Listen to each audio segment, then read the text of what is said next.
Hi, welcome to Psychology Bites, the podcast where we talk about all things psychology and everything that you need to know.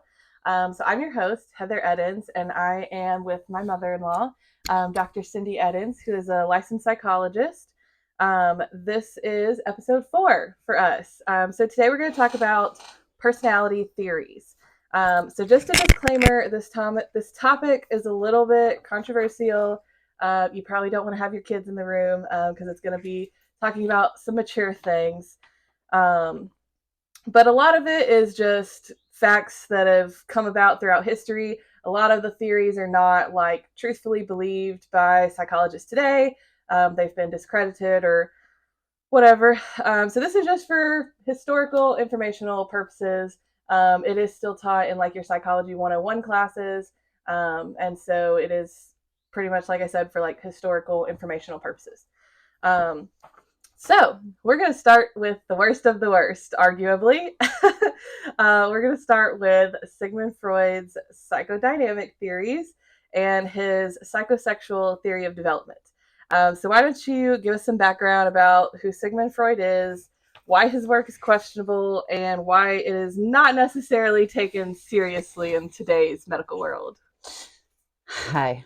So, yeah, Freud. So I do teach a Psych 101 class. I've taught one in person many times. I don't teach in person now since COVID, but I'm everything online.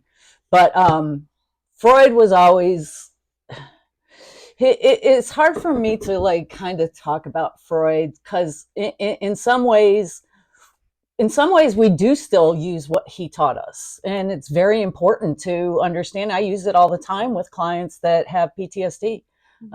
It's very useful for clients that grew up poorly, had a bad, childhood kind of thing. But there's a lot of his stuff like the developmental theory, which is just like, we got rid of that a long time ago. Erik Erikson actually got rid of that for us. But which we still kind of follow, but even his needs updated because let's face it, the Z generation and the Alpha generation are completely different. And even the X generation changed a lot. So, but Freud, he did psychoanalysis. You can actually buy his works. Like these are the basic writings of Sigmund Freud.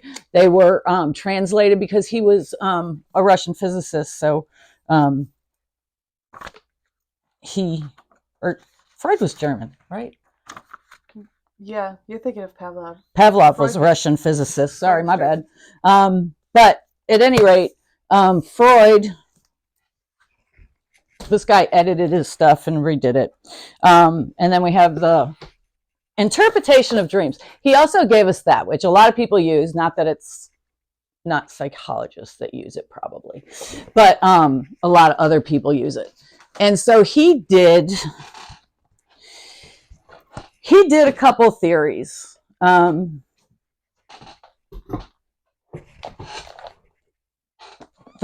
psychosexual development is his developmental theories.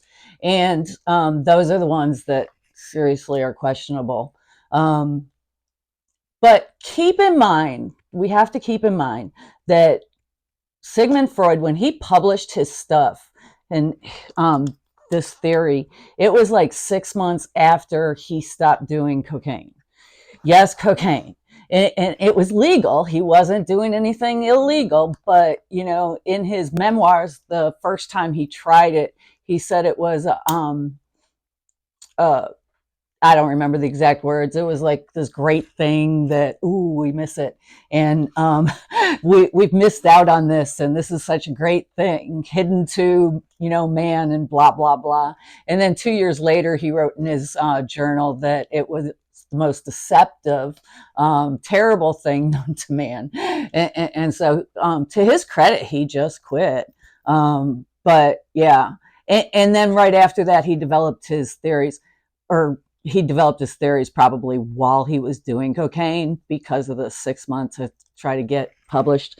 And see, the problem here is that when we're doing cocaine, it causes aggressive and sexual heightened issues in the body. It stimulates aggression and it stimulates the libido.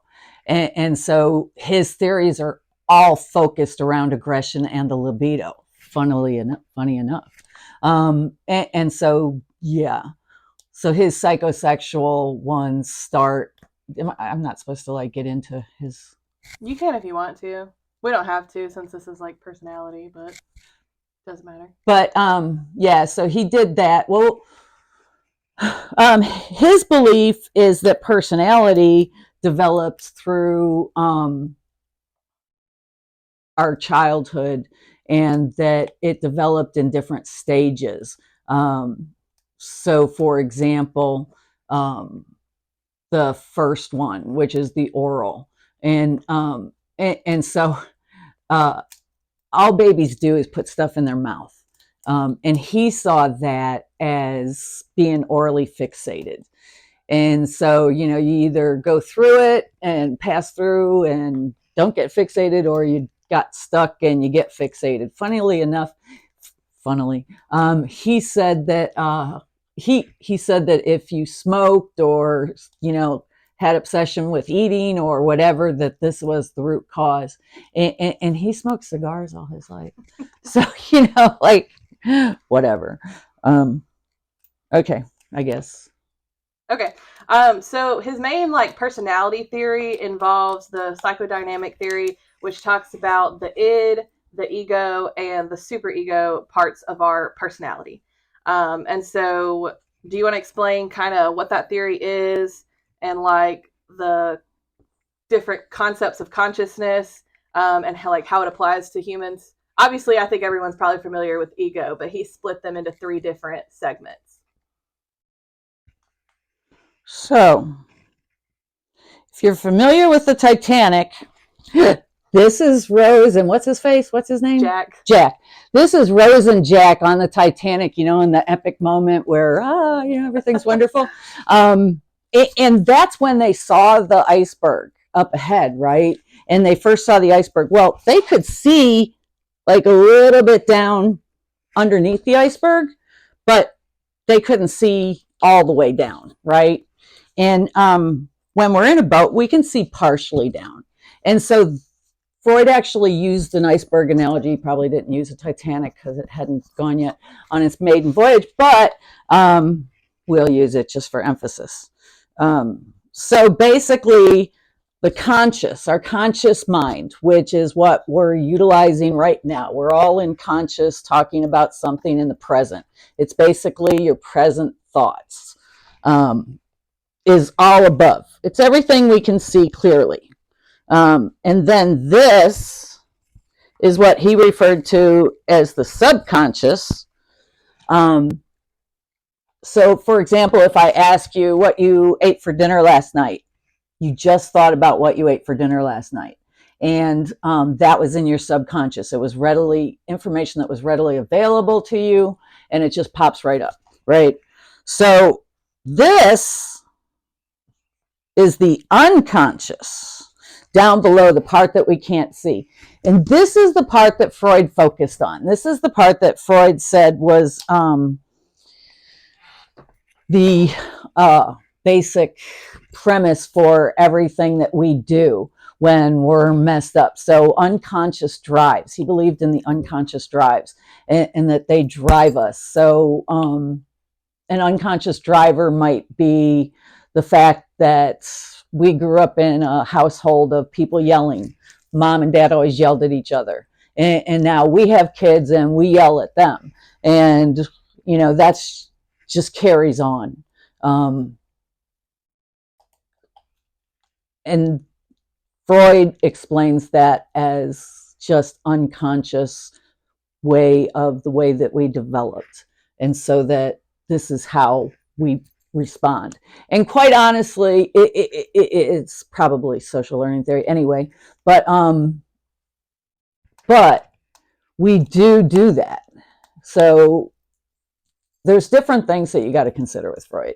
He's not all bad. And we got to take things into consideration. The little saying that if you could talk to anybody or have dinner with anybody, dead or alive, I would seriously pick Freud. I would. And not just because I want to hear from him. I actually want to like tell him, look, this is what we found out, dude. You were like close, but you know, you're kind of off here, and this is what Coke does. And so don't you think that was skewed? I would love to talk to him. I can't help it. Okay. Do you want to explain what id, ego, and superego means as far as that part? Oh yeah, sorry. So, let's see. All right.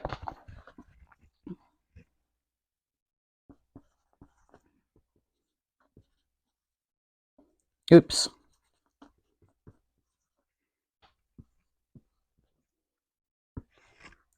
I can't write.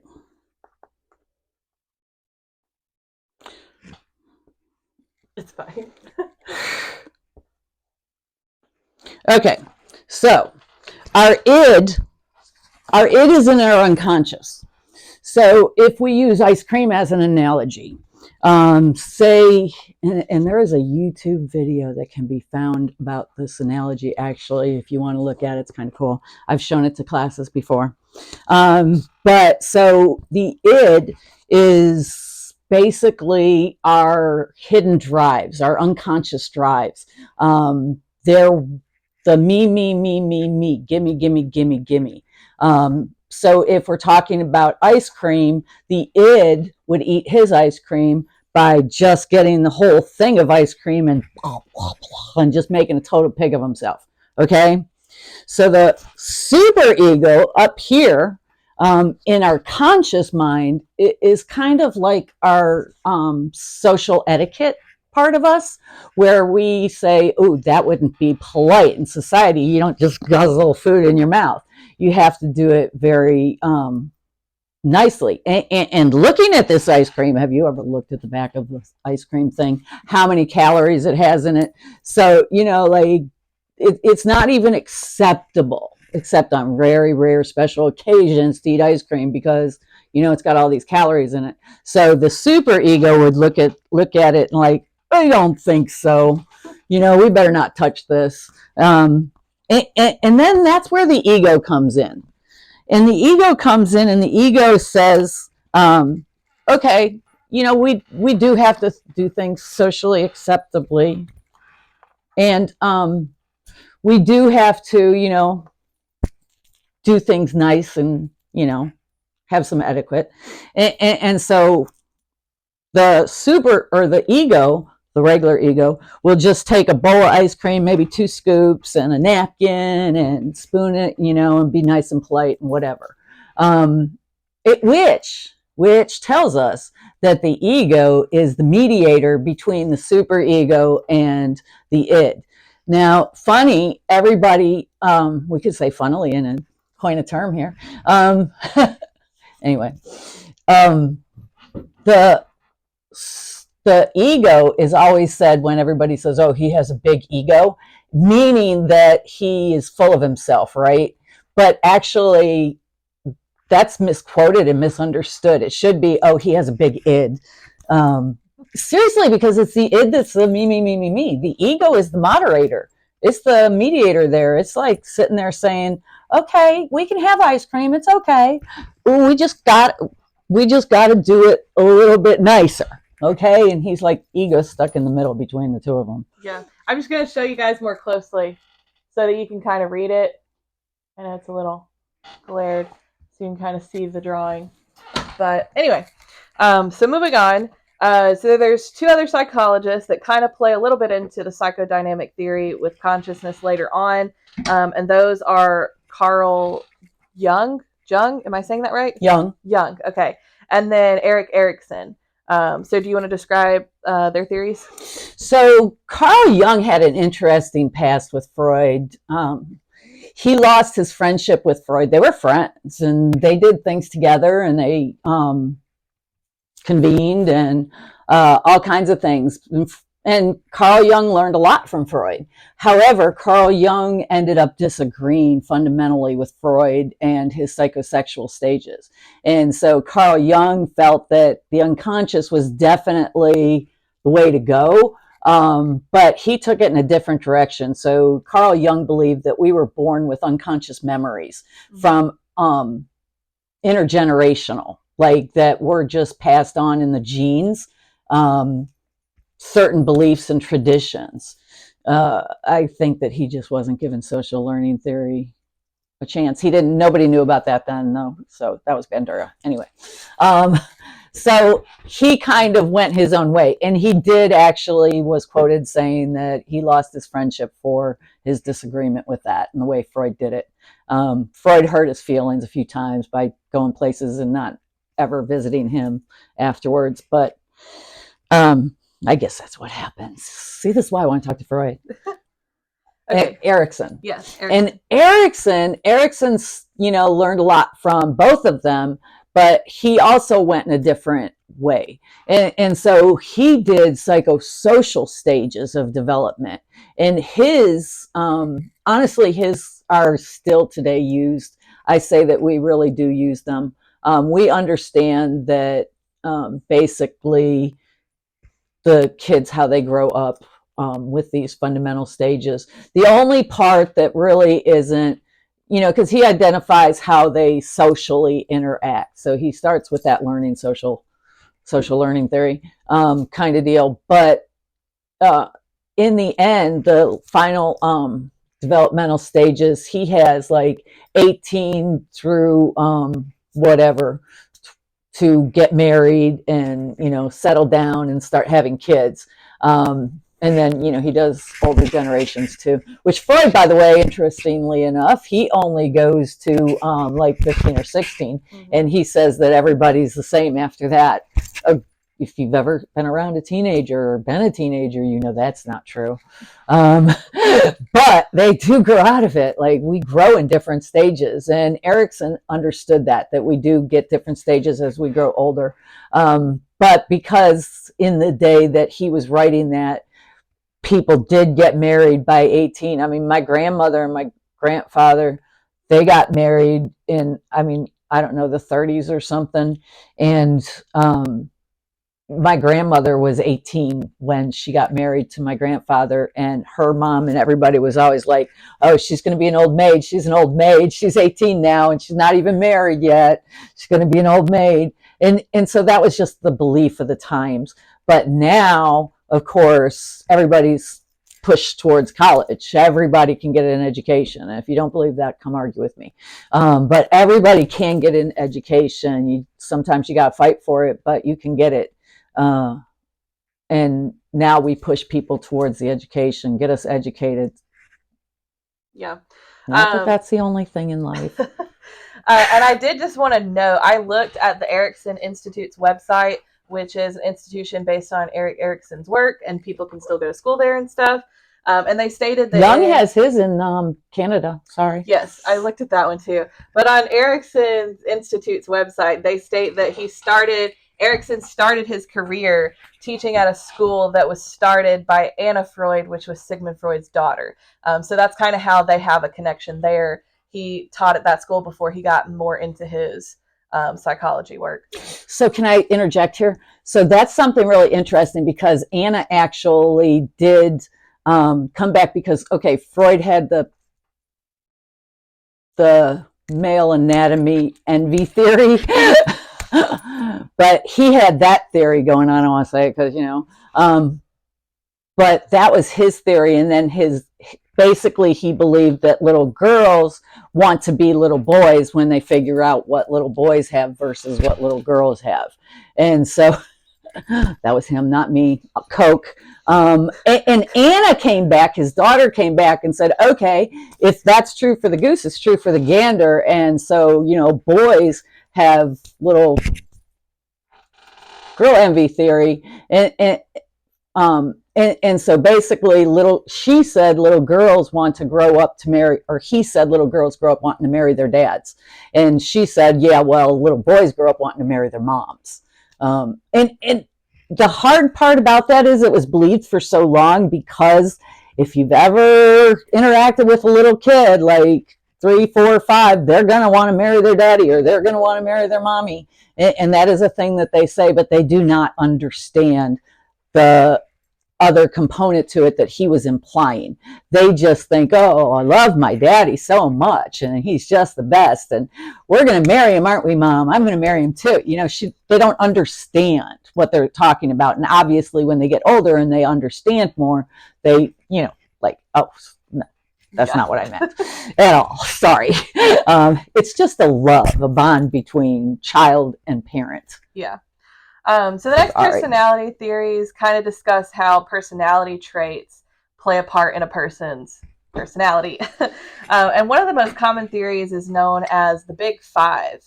And this was proposed by Donald Fisk. It basically states that everyone's personality is made up of 5 distinct personality traits. And everyone falls on a sliding scale for each one of those traits. And so the 5 traits that he names are agreeableness. So like how well you, I guess, agree with other people. Conscientiousness, extroversion, neuroticism, and openness to experience. So do you want to kind of explain what each one of those are? It spells ocean or canoe. Yes. And so that's how it's kind of presented in the textbooks. Some present it as canoe, some present it as ocean, just as a little acronym to help you remember it. But so it basically has the one side. It doesn't talk about the other side, but in the theory, it actually talks about the other side. So openness is paired with closedness. Like how open are you willing to listen to other ideas or input? How open are you? How conscientious are you? Or how, not conscientious are you? Do you think about other people? Do you think about, what your actions do to others and all that stuff? So that's all of those are you're one or the other. Yeah. And there's a scale in between, obviously there's always gray matter, but yeah. Okay. So evolving from that theory comes Hans Eysenck's theory, which narrows it down to 3 of those traits, which is extroversion, neuroticism, and psychoticism. And so do you want to kind of describe how that's different? So honestly, and I guess I could be wrong here, but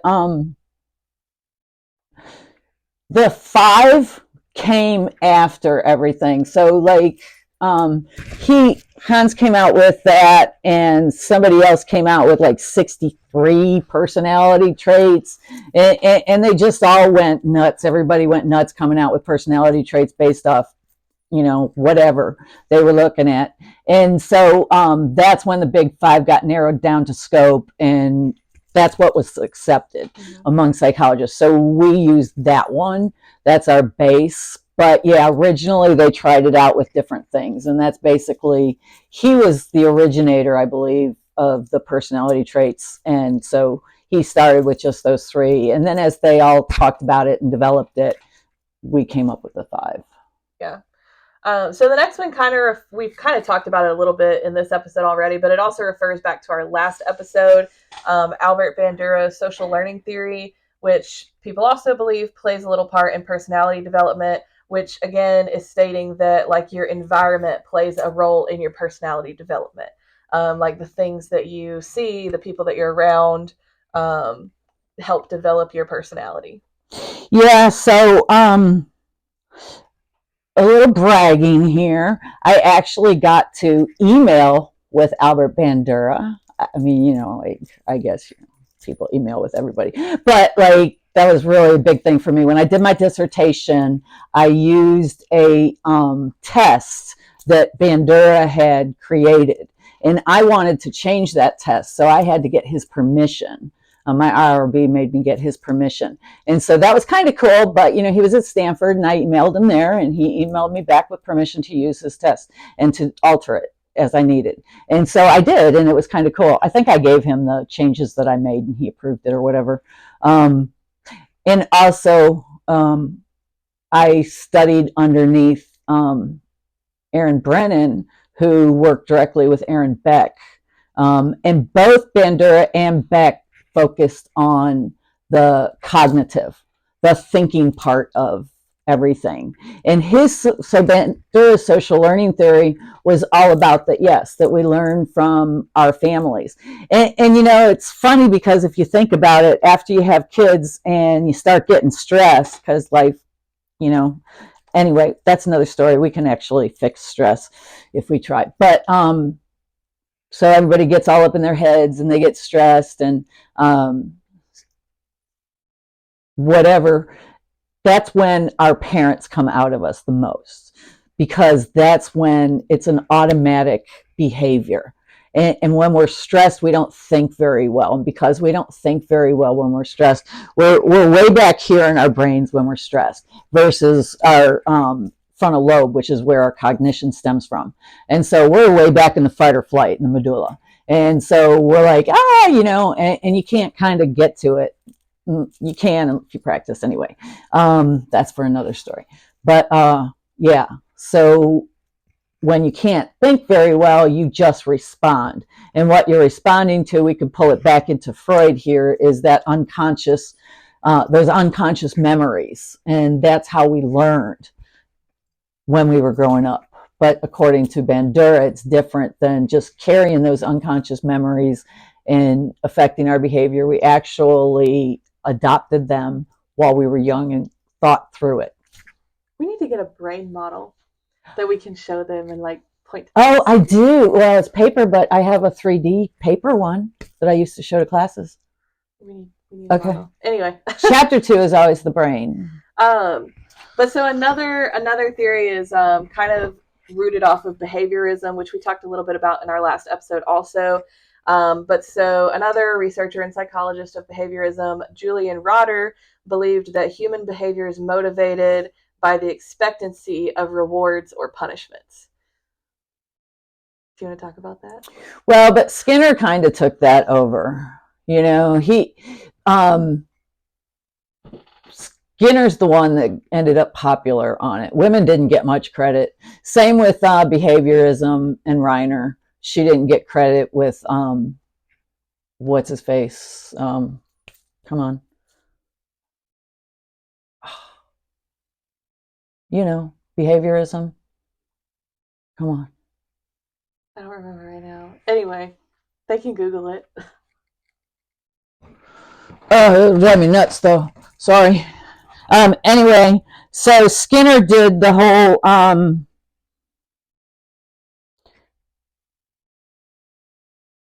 we can't sit here in silence. I know. Sorry.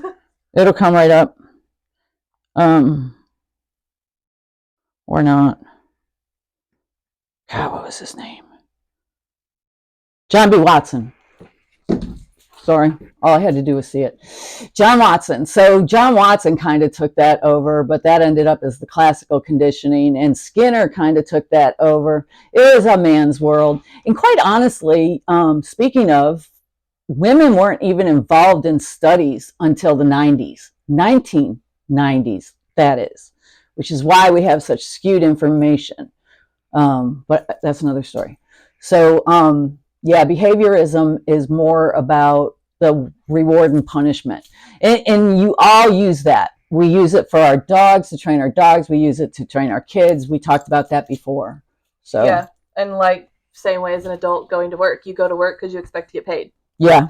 But anyway, so the next one is known as the biological theory, which you can imagine kind of ties into your brain again. And it basically says that your personality developed because of your brain structure and neurotransmitters. Like it's just the way that you were born.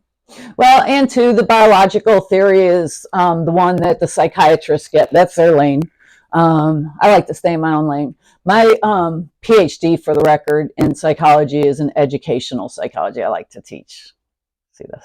But psychiatrists are the ones that utilize the biological because they use the medications to change the neurotransmitters and the neuron functionings.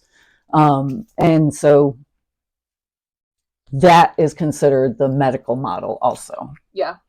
Okay, so the last one is kind of similar to the biological theory, but this one is kind of based off of Charles Darwin's theory of evolution, and it's, as you can imagine, called the evolutionary theory. And it basically states that humans develop their personality just due to their genetics and their most desirable traits. Whatever they've learned through society can get them farther in life. We develop what we need to survive, in other words. So, like, if being friendly turns out to be useful in society and it gets you more places, then people will develop being friendly as a personality trait. If we feel that being confident is necessary to get us farther in life, we will develop confident in our personality trait. What are your thoughts? So that was like William James, basically. He was very influenced by Darwin. He studied under Watson. So all psychology stems from Germany. It really, well, Aristotle and go back to the Greeks. But, the first lab was developed by Wundt in Wilhelm Wundt in Leipzig, Germany, and then he taught Titchener, and Titchener developed structuralism. And structuralism basically was, they were looking at, because Wundt was a medical doctor, he was a medical doctor, but he coined himself a psychologist, and started looking at psychology. That was what he was looking at. He was looking at like our senses and how we interpret things, how our brain thinks about different things. So how does my brain respond to caffeine, for example? And how do I describe caffeine, the effects of it? So, they looked at that. That was kind of Titchener's deal under Wundt. And then, and so James studied with them. And so he studied the structuralism, but then he went to America. He was the first one to start a school and lab of psychology in America, for the record, the US. And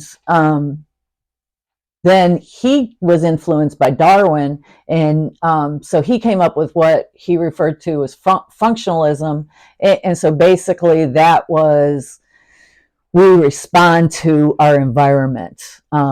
So yeah, we can explain and describe things, but I can also explain and describe how it makes me feel, and it can affect me, and it's more in depth.